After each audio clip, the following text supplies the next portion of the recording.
Now, Faith and Light, Foi et Lumiere, is a sister organisation to L'Arche, which began in 1971 when Jean heard of a family who had been refused.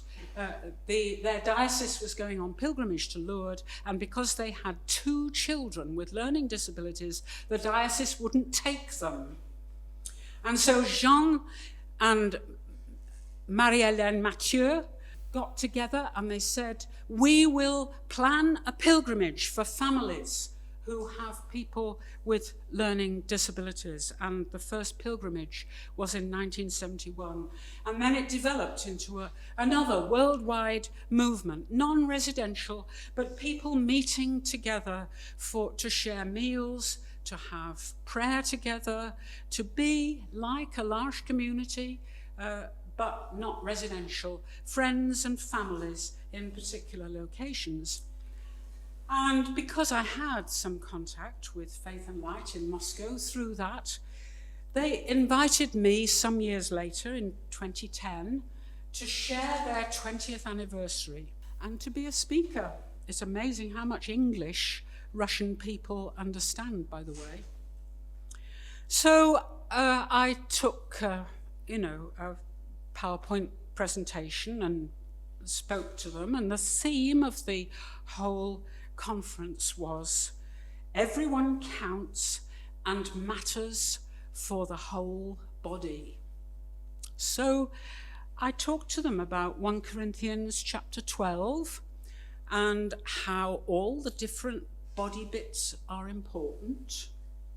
And I pointed out that if you read the thing in the original Greek, that even those bits you're embarrassed or ashamed of and cover up are essential to the body. The weak bits and everything. The hand can't say to the head, don't need you. Everyone counts and matters for the whole body. And I taught them that action song. Head, shoulders, knees and toes, head, shoulders, knees and toes, and eyes and ears and mouth and nose.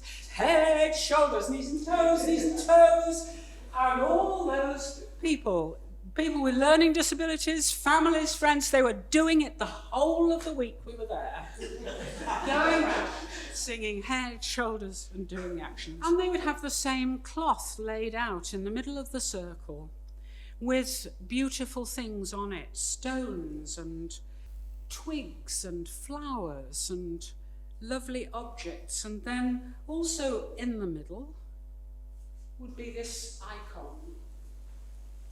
The icon shows, it's one of the oldest icons in the world. It comes from Egypt. It's a Coptic icon. On the right is the figure of Jesus holding a gospel book, bound and encrusted with jewels.